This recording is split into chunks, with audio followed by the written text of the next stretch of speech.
All right, hi. This is for Piano Literature Music 454. My name is Ariane Lacra, and I am doing a report on Mozart's Fugue in G minor, Kerschel 401.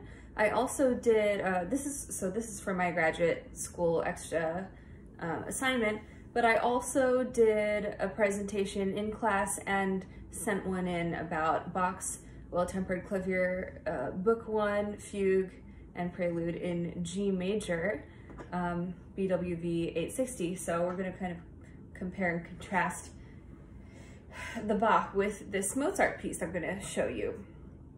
So a couple of things before we jump into the Mozart. Mozart was 17 when he composed this. He was still developing his compositional technique. You'll see that the piece is notably pretty different from the Bach, especially considering that Mozart probably hadn't really studied the Well-Tempered Clavier or listened to all of Bach's preludes and fugues before writing this fugue in G minor.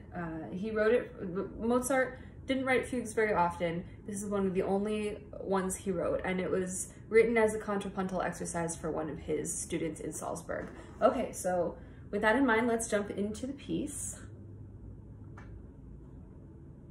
All right, so Mozart's Fugue in G minor has many entries of subject material, and each one is usually 2 measures long, exactly 2 measures long, like this. That's the opening 2 measures of the piece. It's just the soprano by itself, and we know that that is the complete subject because there's an answer, a very interesting answer that is neither real nor tonal, that takes place right at the beginning, the downbeat of measure 3, that sounds like this in the alto. Okay, why is this neither a real answer nor a tonal answer? Well, because if you go back to the very beginning of the piece, the soprano subject, right off the bat, there's a major third down in pitch. Whereas in measures 3 and 4, in the subject material of the alto, you get this. Okay, so if the answer is neither tonal nor real, how do we know that it's even subject material at all? Well, good question. It totally is, because the rhythmic parallels make it so clear to the listener that this is subject material, regardless of the fact that we hear just a major second down here in measure 3. Okay, moving on, we see another entry of subject material in measures 5 and 6 in the tenor. So that's the third voice, and it totally matches the very first subject that we encountered in measures 1 and 2. So if I played the soprano voice from measures 1 and 2 along with the tenor voice of measures 5 and 6, you'll see that they're always just an octave apart.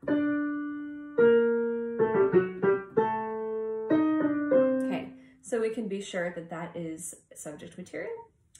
Finally, measures 7 and 8, here's another entry of subject material that parallels the alto voice that we had heard. So now we're in the bass. So the entries go in order of soprano, followed by alto, and then tenor and bass in the order that Mozart wanted in this fugue. So here's the bass, 7 and 8. You can see this is a replication of the alto that we heard. Here is it together. They totally match. The only difference is, again, they're spaced an octave apart. So I like that pattern because it's kind of like an A-B pattern of subject material, even though we don't have the traditional answers that fit neatly into the categories of tonal or real. They're very all of these are very clearly subjects that enter one after the other, all 4 of them in measures 1 through 8. Great. So far, so good.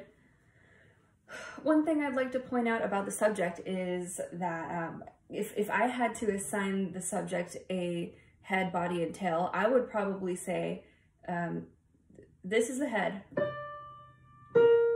and then here's the body, I think. Then I would say the tail is those 3 eighth notes at the end. Okay. So, head, body, da, da, tail. That would be that's how I would divvy it up, and maybe others might choose to do it differently. And now that we've talked about everything to do with the subject in the first 8 measures, let's talk a little bit about the counter material. And I say counter material because if it were a counter subject, then we would regularly see more similarities between each instance of counter material throughout the piece. But as I'm about to reveal, we hardly ever see 2 similar counter material instances at all. The rhythms are totally different, the melodies are pretty different too. For example, if we just play measures 1 through 4, so you can hear both the soprano and alto subjects plus also the counter material in the soprano voice in measures 3 and 4, everything would sound like this.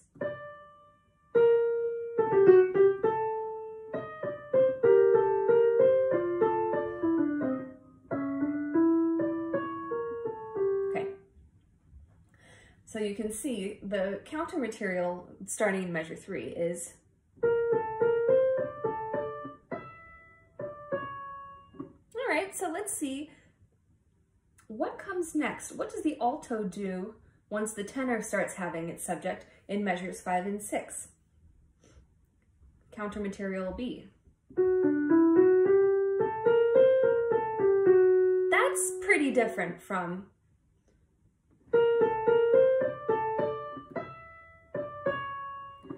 there's maybe kind of a similarity in the contour, but the rhythm is different and the intervals are totally different too. So it's safe to assume that this is counter material. Let's see about measure 7 and 8 also. So what did the tenor do in 7 and 8 while the bass is having its subject entry? The tenor does this.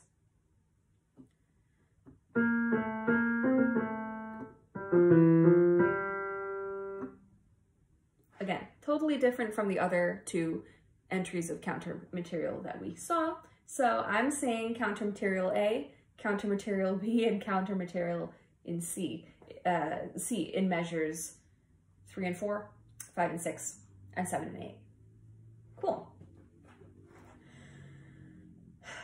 Measures 9 through halfway through 13, I would say that's an episode because we don't see any subject entries.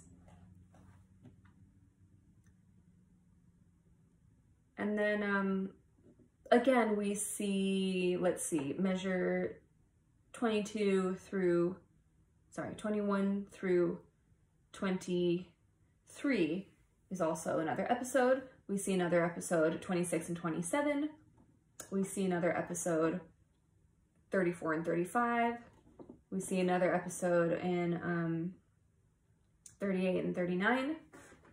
Another one in 42 through 45, and any of the measures interspersed between those episodes that I'm not naming, you can just assume that they have subject material of some sort, whether it's in any of the 4 voices or inverted or whatever. Another episode 50 through 53. Probably another miniature episode in the end of 55 through 56. We have an episode 63 and 64, 67 and 68. And then towards the end of that first section there, measures 79 and 80 also. Cool. Okay, once we get to the final page in this document, you can see, so page 6, you can see our very first stretto, one of two stretti in this piece at the top of the page. Measures 81 and 82. So it sounds like this.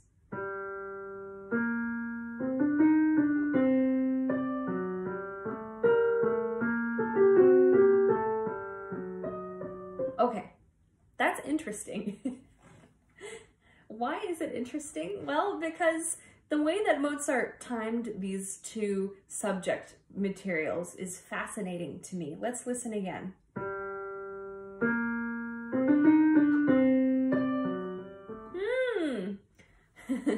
He's not even waiting for the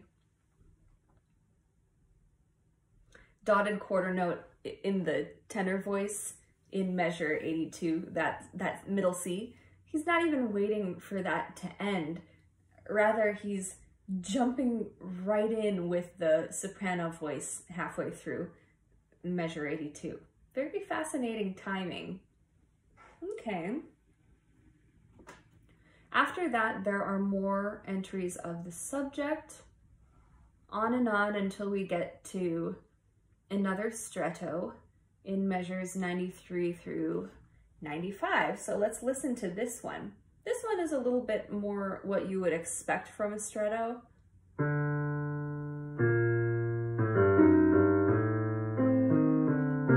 Okay. The timing is a little bit more regular. You know, one subject head enters on the downbeat of measure 93, and another subject head enters on the downbeat of measure 94. But it is a stretto, and it's basically helping build suspense, I would say, and lead up to the coda that starts in 96 and ends at the end of the piece. So once we get to the coda, there's no more subject material, but there are some motivic building blocks, such as the dotted quarter notes that Mozart has been including all this time, little, you know, sequences of the pairs of 16th notes here.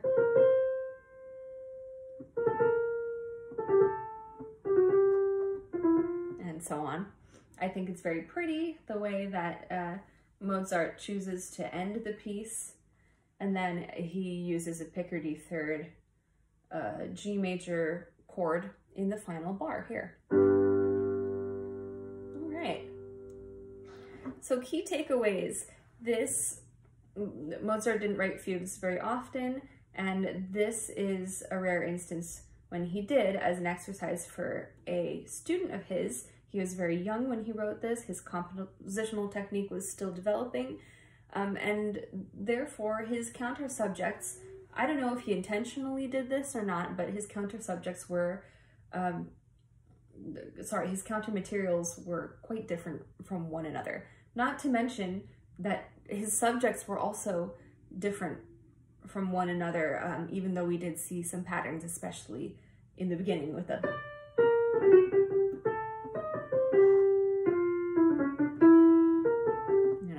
neither fitting into the tonal nor real category. Okay, so thank you for listening to me, and I will see you next time.